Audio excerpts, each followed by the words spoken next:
대기환경사 2005년 1회 실기 보건문제 해설을 시작하겠습니다. 어떤 중력 침강실의 집진 효율이 85%, 배출가스 중에 분진 농도가 155g/s, 배출가스 유량이 10세제곱미터/s, 침전된 분진의 밀도가 800kg/s 이다. 이 중력 침강실에 쌓인 분진의 부피가 0.55세제곱미터가 될 경우에 청소를 해야 한다면 청소하는 시간의 간격은 해가지고 물어봤습니다. 먼저 이 중력 침강실에 집진된 분진량을 구해보겠습니다.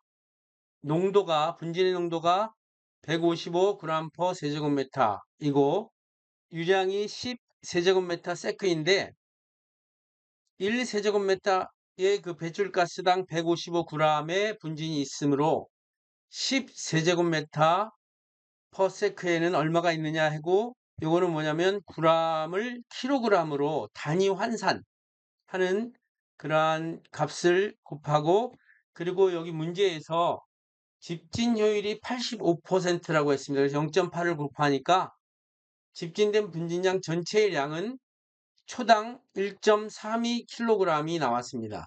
그러면 부피와 밀도를 이용해 가지고 그 관계를 이용해서 부피를 구할 수 있습니다. 즉 로우는 V분의 M이라는, 밀도는 부피분의 질량이라는 이 공식을 이용하면 여기서 V는 로우분의 M이 되겠죠. 요게 그겁니다. 그래서 요 M이 뭐냐면 1.32kg/s 위에서 구한 거하고, 로우는 800kg/세제곱미터라고 했잖아요. 그러니까 부피는 1.65 곱하기 10의 마이너스 3승 세제곱미터/s가 됩니다. 그러면 초당 1.65 곱하기 10의 마이너스 3승 세제곱미터의 집진의 부피가 있는데, 이걸 갖다가 침강실에 쌓인 분진의 부피가 0.5 세제곱미터가 될 경우에 이제 청소를 해야 됩니다. 그러면 요게 1초에 1.65 곱하기 10의 마이너스 3승 세제곱미터인데 0.5 세제곱미터가 될 시간은 얼마냐? 그러면 0.5 세제곱미터를 1.65 곱하기 10의 마이너스 3승으로 나눠주면 됩니다. 왜냐하면 세제곱미터 지워지고 시간이 위에 올라가서 333초가 되죠. 이 333초는 문제가 미니트로, 분으로 나타나라 했으니까 이걸 60으로 나누면 5분 55초, 약 6분이 되는 겁니다. 그런데 이런 중력 침강실에서의 그 청소하는 시간의 간격을 구하는 공식에서 침강된 분진의 부피를 구하는 공식이 있습니다.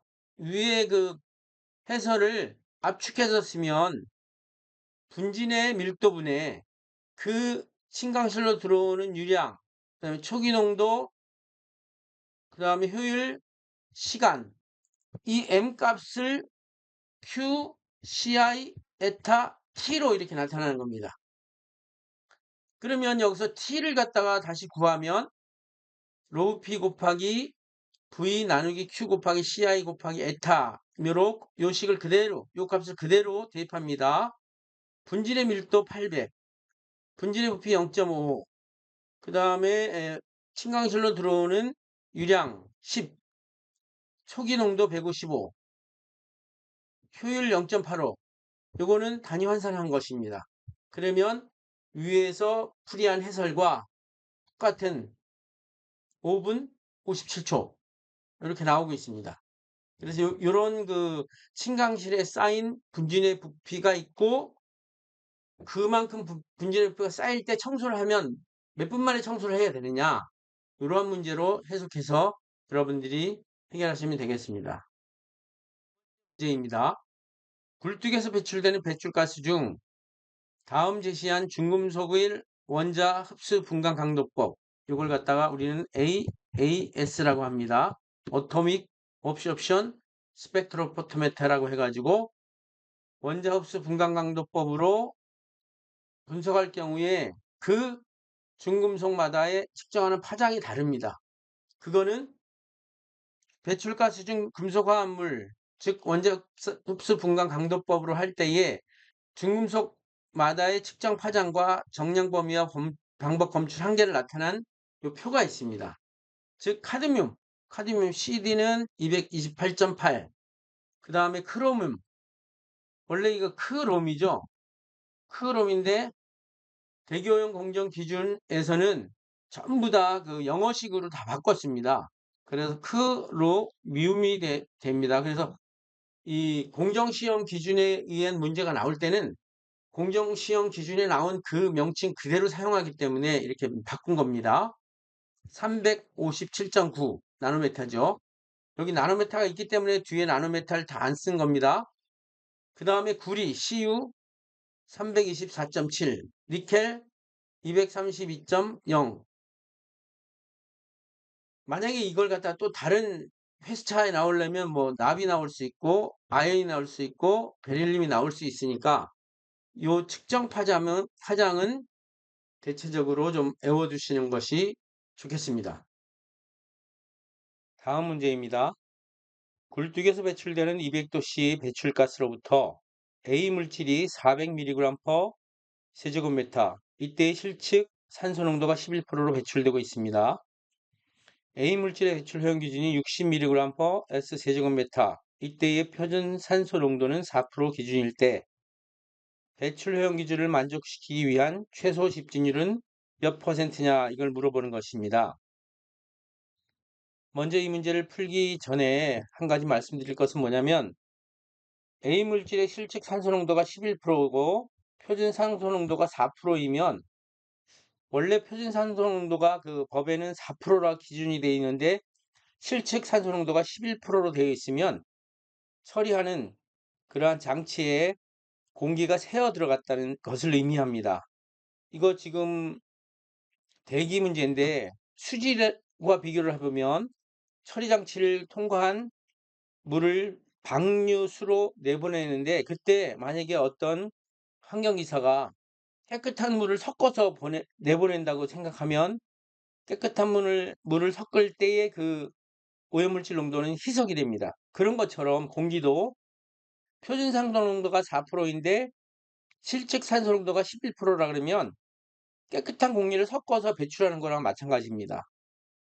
그렇게 되면 어떤 문제가 생기냐면 실질적으로 나가는 배출가스의 농도가 희석이 돼 가지고 나가는 것이 되게 됩니다. 그래서 대교원 공정시험 기준에서는 이러한 것을 방지하기 위하여 법으로 표준 산소 농도 퍼센트를 기준을 주고 또 그때 실측 산소 농도와 비교를 해 가지고 표준 산소 농도보다 실측 산소 농도가 많으면 그만큼 A 물질의 배출 농도가 커지게 되는 이러한 보정을 하게 되어 있습니다. 그럼 이 문제에서 풀이 방법으로 실측된 배출 농도를 온도 보정과 표준 농도로 환산을 하고 두 번째는 배출 허용 기준을 만족시키기 위한 최소 집진율을 구해야 됩니다.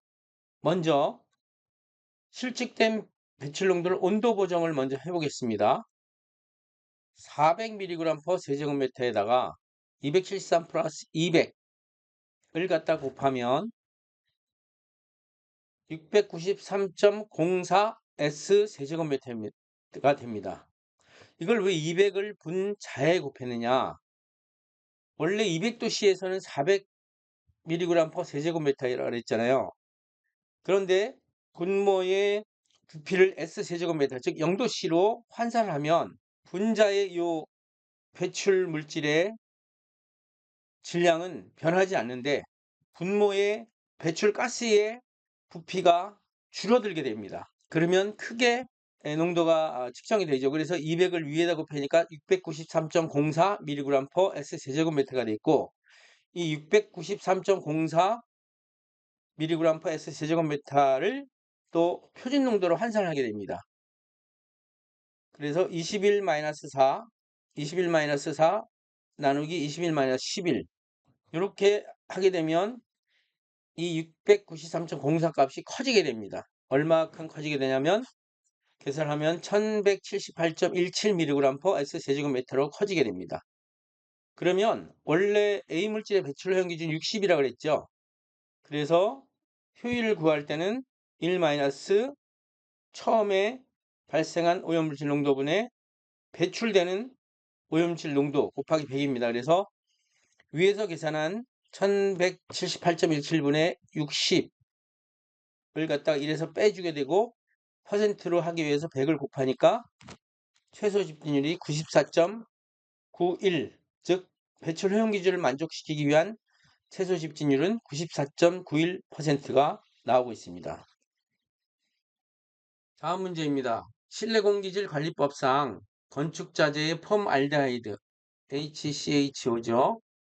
그 다음에 톨루엔 C6H5CH3, 이거 CH3 메틸기가 하나가 있는 게 톨루엔, 두 개가 있는 게 자일렌입니다. 그 다음에 총휘발성 유기화합물 TVOC라고 하는 요게 방출 기준을 적으시오 했는데, 단 오염물질의 종류별 측정 단위는 미리그램 퍼 제곱미터 아워로 한다. 실내공기질 관리법 시행규칙 별표 5에 건축자재 오염물질 방출 기준 단위가 미리그램 퍼 제곱미터 아워에서 접착제의 방출 기준과 벽지 및 바닥재 방출 기준 이 세 가지 포말데하이드, 톨루엔, 총휘발성 유기화합물 이 값들이 적혀져 있습니다. 이건 이제 애워서 쓰는 거죠. 그러니까 보통 실기 문제에 이러한 그 법이 가끔 나타나는데 굉장히 좀 까다롭습니다만은 이걸 애워두시기 바랍니다. 포말데하이드는 0.02 mg per 제곱미터 아워. 그러니까 어떤 접착제가 있는데 접착제의 측정 단위가 이렇게 된다는 겁니다. 그 다음에 톨루엔은 0.08 이하, 총휘발성 유기화합물은 2.0 이하. 그런데 벽지 및 바닥재 방출 기준은 포말데하이드와 톨루엔은 같습니다. 값이 같지만 총휘발성 화합물은 4.0 약간 완화돼 가지고 4.0 이하까지 방출 기준이 있다는 거 여러분들이 좀 확인해 주시기 바랍니다. 그 다음 문제는 옥테인. 옥테인이 뭐냐면 휘발유의 주성분입니다. 저 동남아시아 가면 주유소에 아예 옥테인이라고 써 있어요. 휘발유 팔 때. 그래서 옥테인은 탄소가 8개, 8개를 옥타퍼스, 옥타라고 그러죠. 그래서 문어다리 8개, 옥타퍼스, 뭐 이런 식으로 옥테인인데 이 뒤에 ANE가 붙으면 이걸 메탄기로 해가지고 CNHEN 플러스 2가 되는 이러한 형태를 띠고 있어요. 그래서 N이 8개니까 28, 16 플러스이니까 18이 되겠죠. 그래서 옥테인이 됩니다. 1몰을 완전히 연소시키는데 요구되는 부피기준 공기연료비 AFR, Air Fuel Ratio라고 하는데 요거는 이렇게 문제를 딱 보고 어떻게 풀지 이렇게 생각하는데 이거는 연소시킨다는 데 초점을 둬가지고 연소 반응식을 반드시 적어야 됩니다. 적어야지 이 옥테인 1몰이 산소 몇 몰과 반응하고 또 거기에 따르는 공기연료비, 공기가 몇 몰 나오는가 그걸 알 수 있어요. 자, 요거 CnHEm 플러스 2인 이런 물질을 연소 반응시킬 때 반드시 요게 딱 있으면 당황하지 말고 먼저 산소랑 반응시킵니다. 산소랑 반응시키고 여기는 지금 질소까지 반응시켰어요.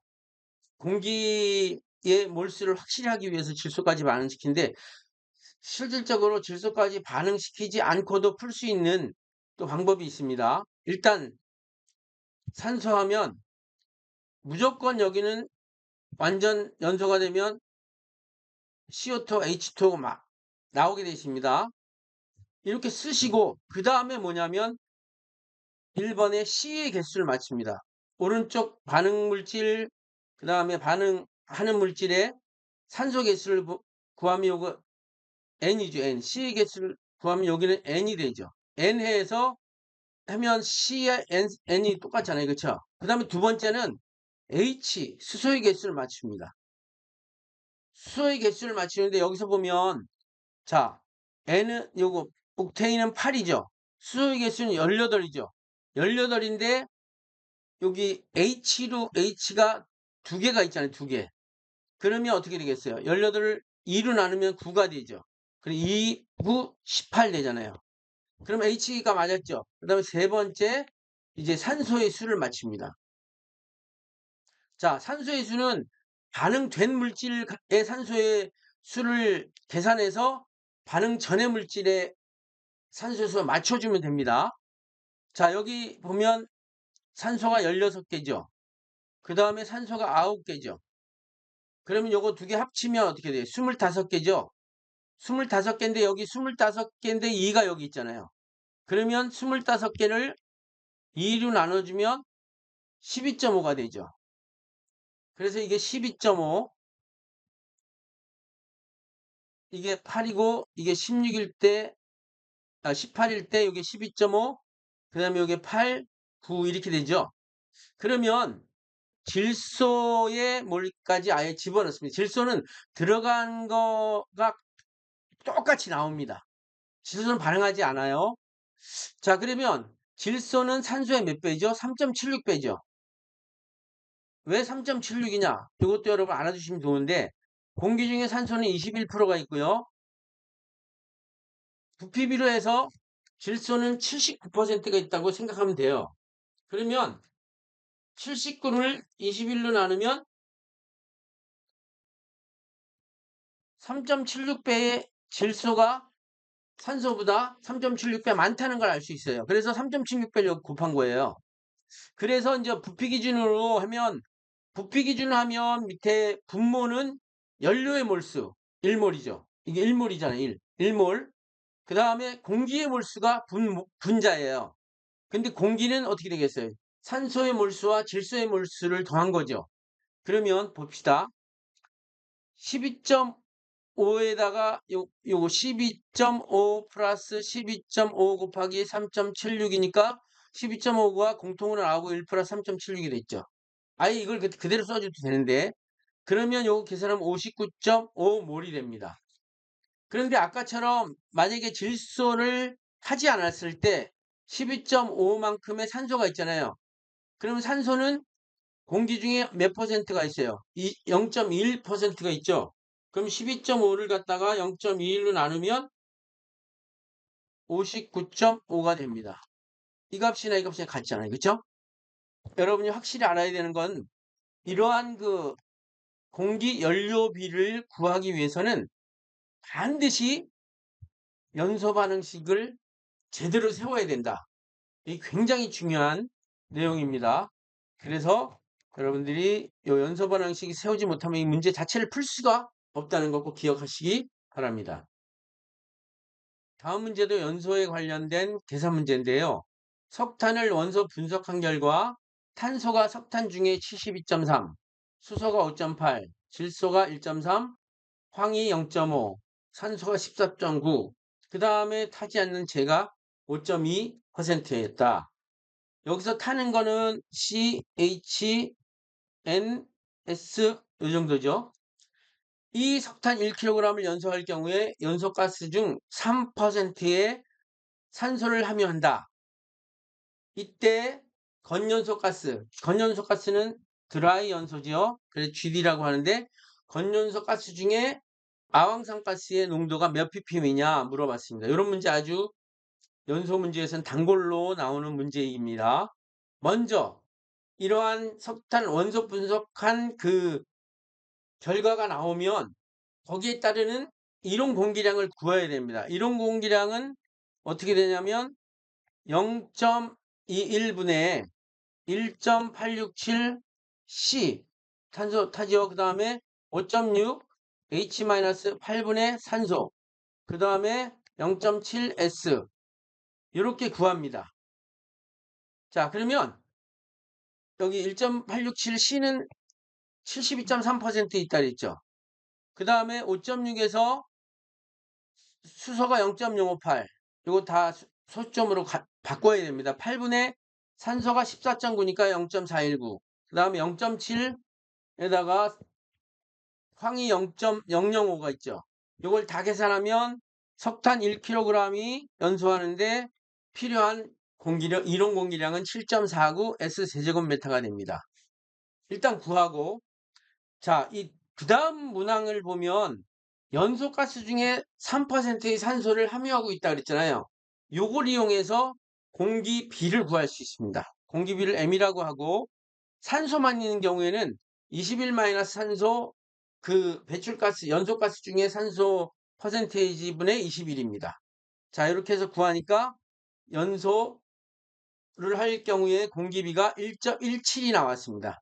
그러면 이론 산소량하고 공기비를 이용해서 건조 가스량을 구하는 공식이 있습니다. GD는 MA0 마이너스 5.6H. 보통 이제 질소가 거의 없기 때문에 이걸 생략을 하는데 여기는 질소가 1.3% 있기 때문에 0.8N 이렇게 들어갑니다.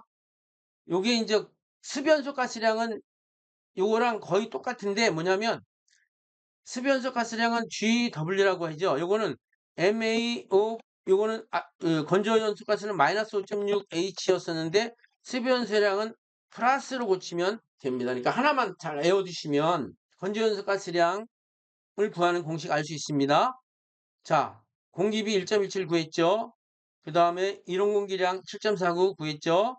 그 다음에 5.6, 수소가 5.8%니까 0.058, 그 다음에 질소가 0.8 곱하기 0.013 해서 건연소 가스량, 이게 이론이 아니고 M 값이 들어갔기 때문에 그냥 건연소 가스량입니다. 그거는 석탄 1kg을 연소시키면 8.45 S 세제곱미터가 나옵니다.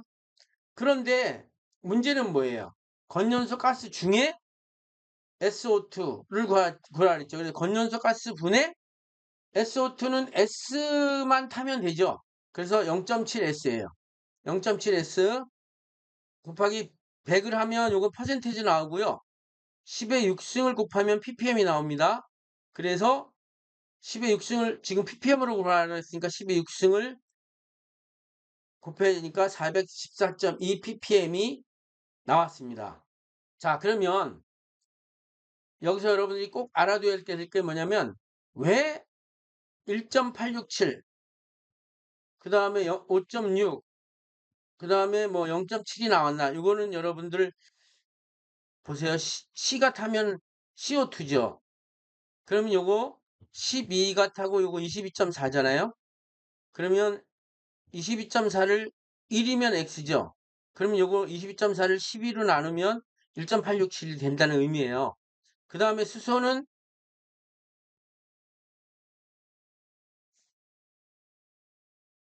2 할 때 요게 11.2죠. 2분의 1 오트니까. 뭘로? 그럼 1이면 5.6이죠. 그래서 5.6을 갖다 여기다 쓴 거고, 뒤에 그 8번의 산소를 요걸 유효 수소라고 하는데, 요 8번의 산소를 왜 빼주냐면, H2O가 석탄 중에 있을 때, 이 H2O는 타질 않아요. 그런데 그 O의 퍼센테이지가 요 문제 주어진 요 14.9에 포함되어 있어요. 그래서 이제 8분의 그 유효수소를 빼가지고 나타낸 거. 0.7은 봅시다. S 플러스 O2는 SO2죠. 요거 22.4, 32. 그래서 20.4를 32로 나누면 0.7이 되는 거예요. 그런 식으로 여러분들이 유도를 하고, 안 그러면 좀 시간이 많이 걸리니까 그냥, 탄소는 1.867, 수소는 5.6, 그리고 여기에 8분의 산소를 꼭 유효수를 빼줘라. 그 다음에 황은 0.7. 이런 걸 확실히 알아두셔야 연소 계산이 들어갑니다. 이런 걸 모르시면 연속해서 할 수가 없어요. 조금 복잡해도 하나씩 하나씩 차근차근 이해해 두시면 금방 그 연소 문제도 풀 수 있습니다. 자, 그 다음에 미분탄 연소의 장점. 미분탄이라는 건 뭐냐면 석탄을 있죠. 석탄, 콜. 석탄을 아주 가늘게 가루로 만드는 겁니다.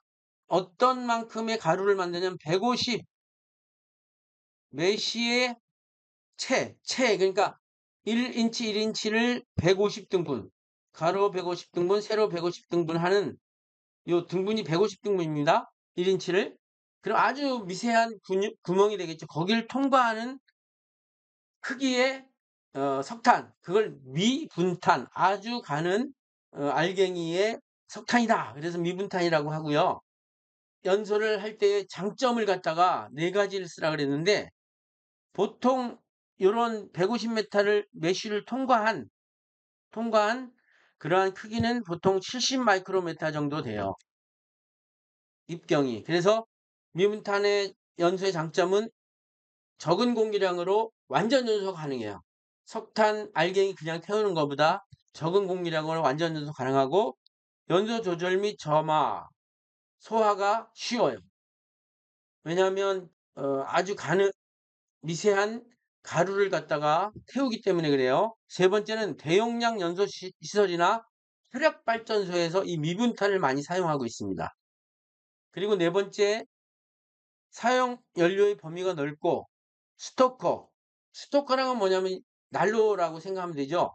스토커 연소에 적합하지 않은 점결탄과 저발열량 탄도 이렇게 미분탄으로 만들면 완전 연소를 시킬 수가 있는 장점이 있습니다. 이 네 가지 꼭 기억하시고 미분탄의 지금 설명한 150 메시를 통과한 70 마이크로 이상의 크기의 아주 가는 밀가루 같은 그러한 석탄이다. 다음 문제입니다. 현장에서 배출오염 기준 초과 여부를 판정할 수 있는 대기오염 물질. 배출오염 기준 초과 여부를 판정해 현장에서. 요거는 대기환경보전법 시행규칙 제133조에 현장에서 배출오염 기준 초과 여부를 판정할 수 있는 대기오염 물질이라고 해가지고 검사기관의 오염도 검사를 의뢰하지 아니하고 현장에서 바로 배출오염 기준을 판정할 수 있는 종류는 뭐냐? 매연, CO, 일산화탄소, 그 다음에 굴뚝 측정기기로 측정하고 있는 대기오염 물질, 그 다음에 황산화물, 질소산화물, 탄화수 이 6가지가 법에 정해져 있습니다. 요 중에 4가지를 쓰라 그런 거거든요. 그래서 4가지 쓰면 1점씩, 부여 점수는 1점씩이죠. 그러니까 이 확실한 걸 써야지 4가지를 5가지부터는 채점 대상이 제외됩니다. 아예 4가지만 봅니다. 채점자들은. 그리고 이 4가지 중에 정답이 있냐 없냐를 해가지고 점수를 부여하기 때문에 확실한 매연, 일산화탄소, 황산화물, 질소산화물 이런 식으로 쓰면 4점이 획득이 되는 거죠. 그 다음에 요거는 이제 약간 이제 문제가 복잡하고 까다롭습니다.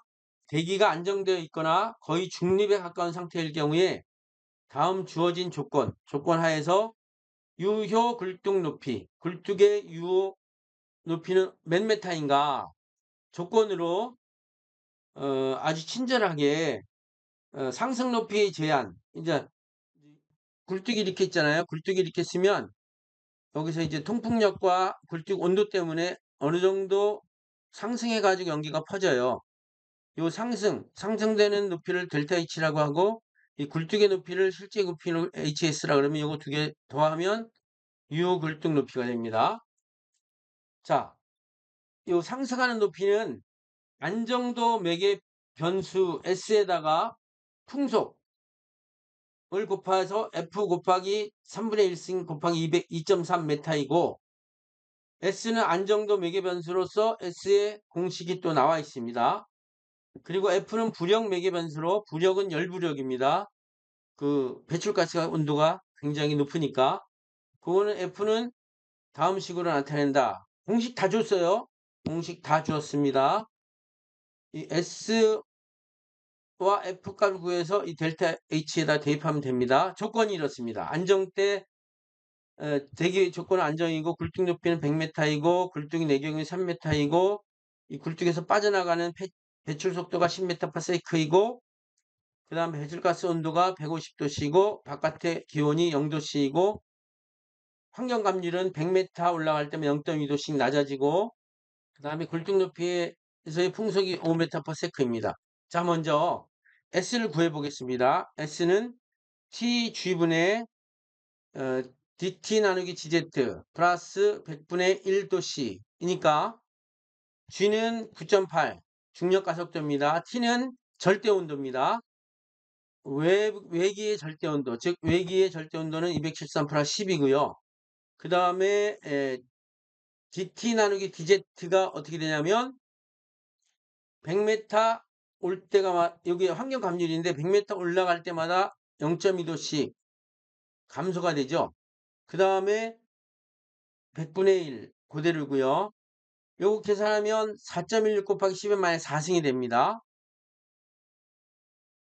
그 다음에 F값 부력 매개변수 배출가스의 부력 매개변수는 G 곱하기 9.8 곱하기 요 배출 속도가 10이라 그랬고요.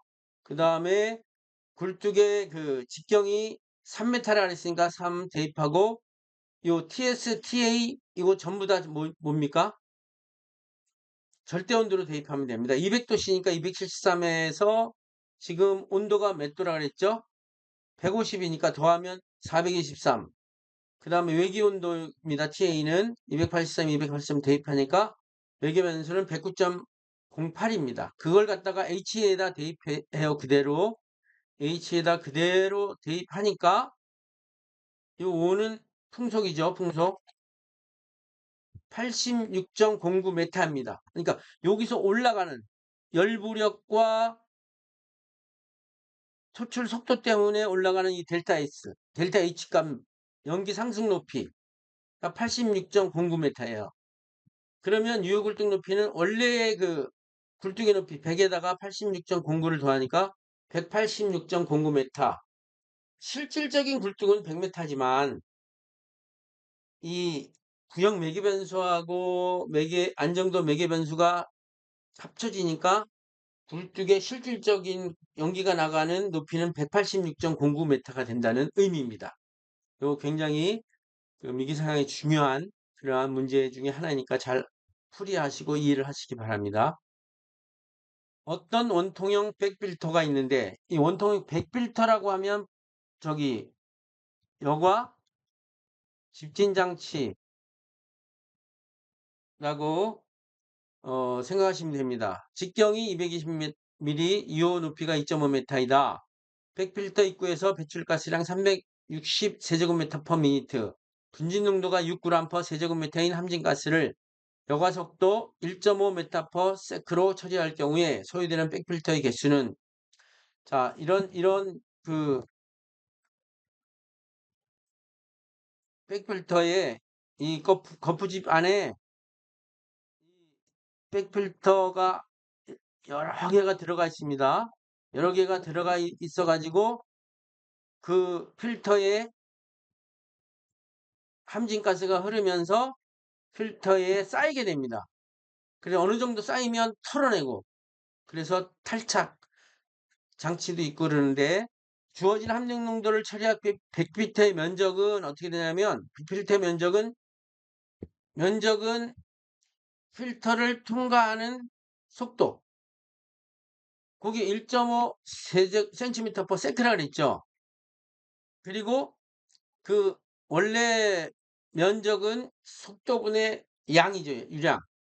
근데 요게 360이 세제곱미터 per 미니트잖아요. 미니트이고 여과 속도는 1.5 cm per sec고 그러니까 60을 곱해줬어요. 그리고 센티미터를 미터로 곱해주기 위해서 10의 마이너스 2승 곱해줬고요.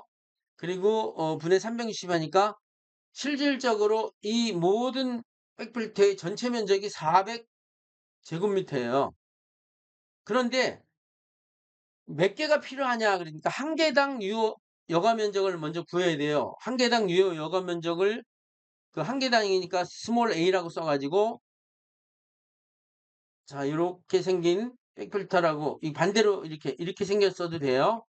요거의 면적을 구하기 위해서는 요 파이에다가 요 직경 D하고 요 높이 H를 구합니다. 요거 공식 외워두세요. 파이 DH입니다. 파이 DH. 원래는 요 둘레 곱하기 H거든요. 요 둘레가 이 파이 R이죠. 요거는 파이 D잖아요. 그죠? 거기다 이제 H만 곱하는 거죠.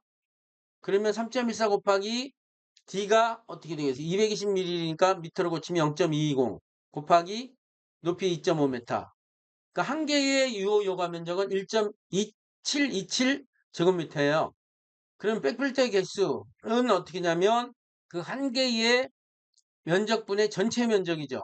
전체 면적이 400이고 한 개가 1.727이니까 231.6개가 필요하죠.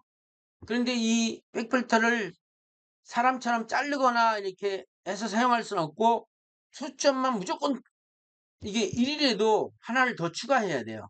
그럼 232개가 된다는 거. 소요 백필터 개수는.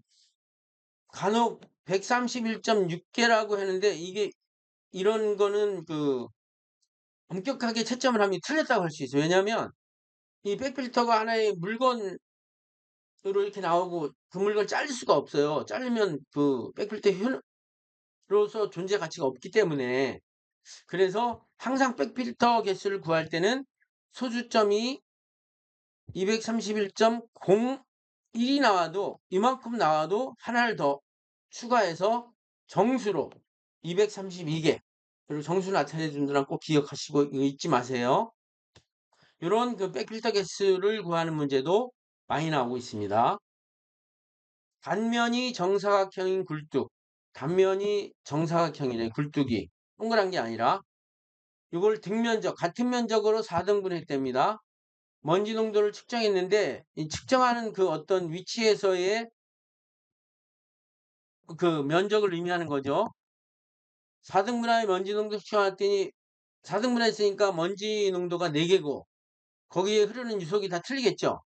그래서 4.8, 5.0, 5.2, 4.5 여기서는 4.8, 여기서는 5.0, 여기서는 5.2, 여기서는 뭐 4.5 뭐 이렇게 나왔다는 의미고 그때 당시에 유속이 4.8일 때 농도값은 0.50g/s 세제곱미터 다음은 0.48, 0.5, 0.5 사실은 이 값들이 거의 똑같이 나와야 되는데 이렇게 문제를 내기 위해서 조금씩 유속도 틀렸고 다르게 나오고 면지농도 다르게 나온 경우이다. 이 경우에 평균 먼지 농도는 얼마이냐 할 때에 요거 공정시험 기준에 평균 먼지 농도 구하는 공식이 있습니다. 평균 농도 먼지 농도 CN 반은 먼저 그 면적하고 거기에 흐르는 유속을 다 더합니다.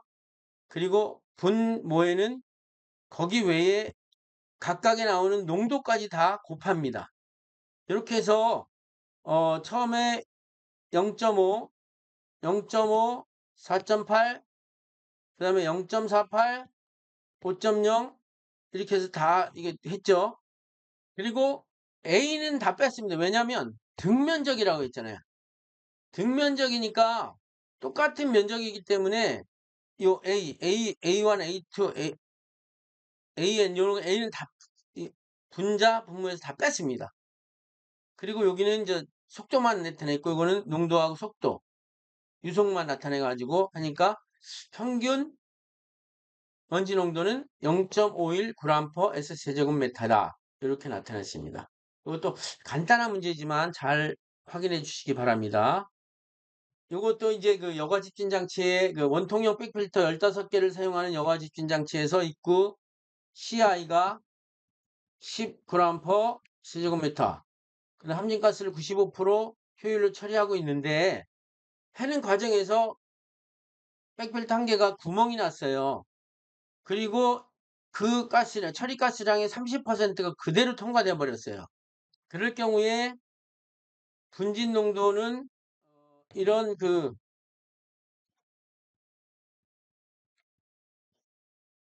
들어가고 나가고 여기 15개의 백필터가 있는데 구멍이 하나 나서 30%가 그대로 나가버리고 나머지 14개는 95% 효율을 유지하고 있잖아요. 그러면 그걸 계산해라는 거거든요. 자, 출구의 분진 농도는 백의 개수와는 무관하므로 출구의 분진 농도는 처음에 구멍 한 개가 나와서 30% 그대로 나가니까 10g/s 세제곱미터의 30%.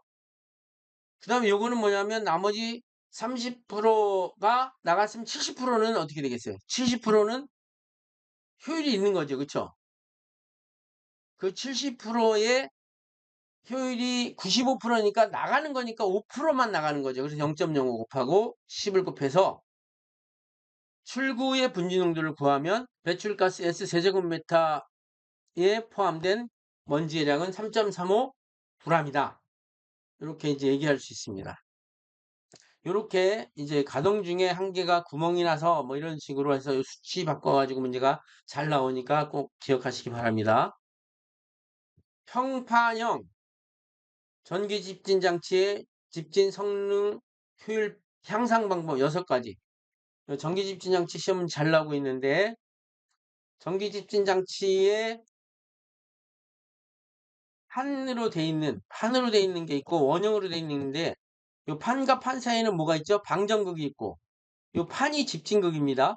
이렇게 있는데 요 평판형의 전기 집진 장치의 집진 성능 효율 향상 방법은 먼저 집진판 면적을 크게 하면 먼지가 많이 달라붙습니다.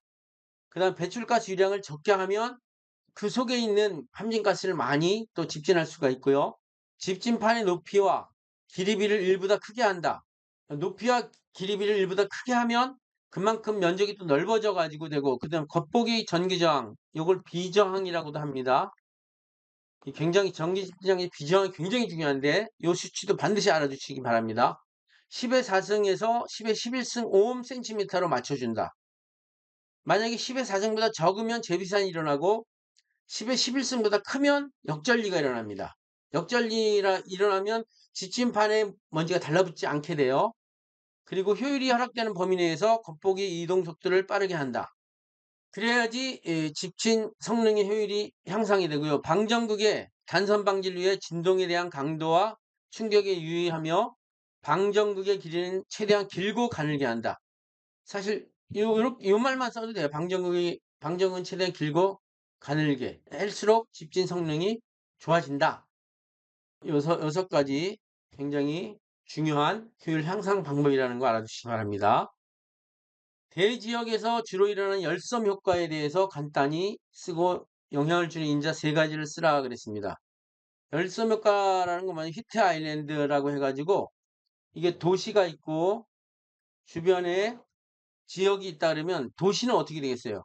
도시는 도시화와 고도의 토지 이용이 진행되면서 도시 안에서 인공열, 또 대기오염, 건축물, 포장도로 이거 영향 때문에 주변의 그 교외 지역의 기온보다 이 도시의 기온이 더 올라가서 온도가 올라가기 때문에 공기가 선 모양으로 고온의 공기가 선 모양으로 뒤덮고 있는 상태를 의미한다.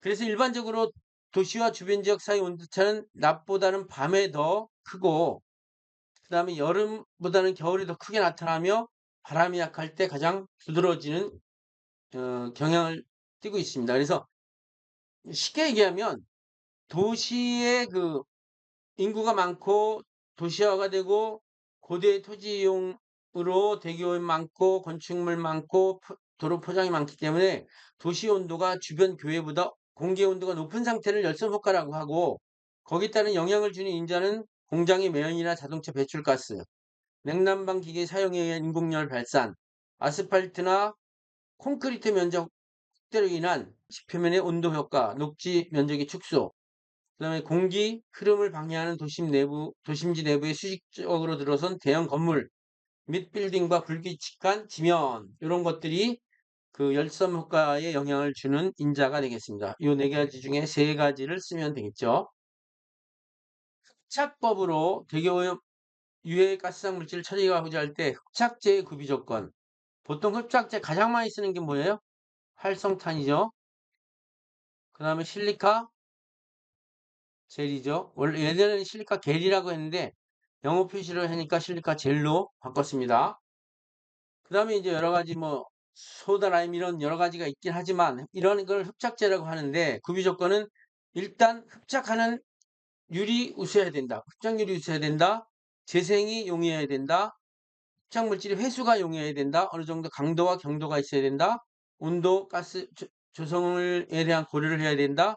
기체열에다 압력 손실이 적어야 되고 흡착제는 일반적으로 단위 면적당 표면적이 요게 제일 중요합니다. 표면적이 크면 흡착이 많이 돼요. 그래서 보통 흡착제 1g에 흡착할 수 있는 면적이 뭐 축구장 2배 정도 굉장히 많죠. 그 정도로 흡착제의 그 속 안에 있는 아주 가늘고 긴 구멍들이 많이 있다. 그럴수록 흡착률이 유수하고 그다음에 단위 질량당 표면적이 크다. 그리고 나머지 재생용이, 회수용이, 강도, 경도가 있어야 되고 온도, 가스 조성에 대한 고려를 해야 되고 압력 손실이 적어야 된다. 잘 외워두시기 바랍니다. 내경이 50cm인 원형 덕트 20도씨 일기압에 유체가 30세제곱미터 per minute 1분에 30세제곱미터가 흐르고 있다. 유체의 레이놀드 수 RE 또는 NR이라고 하는데 이걸 구하고 레이놀드 수는 단위가 없어요. 그냥 무차원수라고 하고 흐름의 형태를 보기 중에서 고르시오. 단 20도씨에서 유체 밀도는 1.53, 점성계수는 1.5 cm/S다. 보기는 구한 레이놀드 수값이 해당되는 게 측류냐 전이류냐 난류냐 이걸 갖다 이제 판단하는 거고요. 자, 여기서 이제 중요한 거 여기 있습니다. 단위 환산에서 1cm/S는 10의 마이너스 2승 9g cm 세크입니다. 이건 외워두셔야 돼요. 그러므로 1.5cm/S는 요걸 갖다가 또 CGS 단위라고 하고 이거 MKS 단위라고 하는데 MKS 단위로 고치면 이거 마이너스 2승이 마이너스 3승이 됩니다. 단위 환산해보면 그래요. 그러면 지금 원형 덕트에 뭐예요? 내경 D 주고 그 다음에 Q를 줬으니까 레놀드수를 구하려면 일단 덕트 안에 흐르는 유속을 알아야 돼요. 그러니까 V는 어떻게 돼요? A분의 Q죠. 그래서 Q가 30세제곱미터 per minute고요. A는 4분의 파이 D 제곱이잖아요. 4분의 파이가 0.785고요. D가 50cm가 0.5 제곱이고 그 다음에 요게 미니트니까 이건 초니까 60을 곱해서 미니트로 바꿔서 계산하면 덕트 안에 흐르는 공기의 유속은 2.5 메타퍼세크예요. 그리고 공기의 점성 계수가 뮤인데 요게 아까 1.5 곱하기 10의 마이너스 3승 MKS 단위로 킬로그램 메타세크니까 레이놀드수 요 공식 중요합니다. 레이놀드수 구하는 뮤분의 DV로 그래서 그대로 대입하면 1300.5가 나왔어요. 근데 덕트 안에서는 2100을 기준으로 2100 이하면 측류고요. 4000 해가지고 4000 이상이면 난류고 요 사이면 전이류입니다. 그렇기 때문에 여기 1300밖에 안 나왔으니까 측류가 여기서는 답이 되겠네요. 그리고 이 레이놀드수 구하는 공식 NRE는 뮤분의 dv 로우인데 이걸 갖다가 이제 뮤 대신에 뉴 동점성 계수로 또 할 수 있습니다. 그러면 뮤분의 dv 이렇게 이제 또 나타낼 수 있다는 거 꼭 기억해 주시기 바랍니다. 용적 100세제곱미터인 밀폐된 실내에서 황 0.1%를 함유하는 등유 200g을 완전 연소시켰을 때 실내에 존재하는 SO2 가스의 평균 농도는 얼마냐?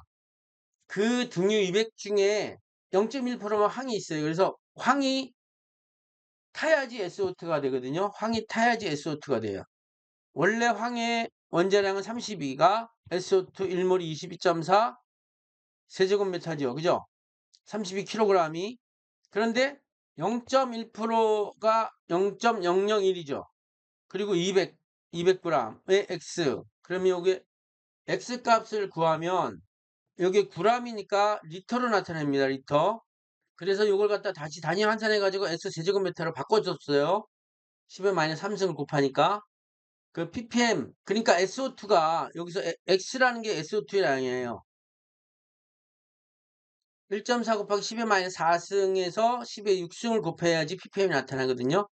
그러니까 이게 1.4 ppm의 SO2 가스의 농도가 나타났다. 이것도 요 반응식을 모르면 이 문제 풀 수가 없어요. 반응식만 세우면 거의 비례식입니다. 연소 계산에서는. 자유공간에 떠있는 직경 50cm인 플랜지가 붙은 원형 외부식 후드를 설치하였다. 그냥 이런 후드가 주위에 영향이 없는 그러한 공간에 떠있다는 거예요. 원형 개구 후드의 개구면으로부터 20cm 떨어진 곳에 입자를 여기서 이제 흡입하려고 해요. 여기서 VC 제어 풍속을 1.0m/s라고 할 때 원형 후드의 Q 흡입유량은 얼마냐? 플란지가 부착되어 있는 원형 후드이므로 0.75를 곱합니다. 플랜지가 붙어 있지 않고 자유 공간에 있으면 그냥 그대로 1이지만 플랜지가 부착되어 있기 때문에 0.75를 곱합니다. 25%가 절약이 돼서요. 그런데 여기서 이 A 값, 여기서 X 값은 알고 있어요. X 값은 뭐냐면 20cm 떨어지니까 0.1을 대입하고요. A는 지금 직경이 50cm니까 50cm를 밑으로 고쳐가지고 계산하니까 0.2 제곱미터예요. 그러니까 그걸 그대로 대입한 겁니다. 그래서 계산하니까 초당 0.45 세제곱미터 퍼 세크 흡입유량을 초당 세제곱미터로 구해라 그랬으니까 필요 송풍량이 이렇게 구해지는 만약에 여기서 하나 더 여러분 알아둬야 될 건 뭐냐면 프렌지가 부착되어 있지 않고 자유공간에 떠 있으면 이거는 0.75가 아니고요. 그리고 또 플랜지가 붙어 있고 여기 플랜지가 붙어 있고 이 바닥면에 있다. 그럼 이 값이 0.5가 또 됩니다. 그런데 플랜지가 붙어 있지 않고 바닥에 있다. 그러면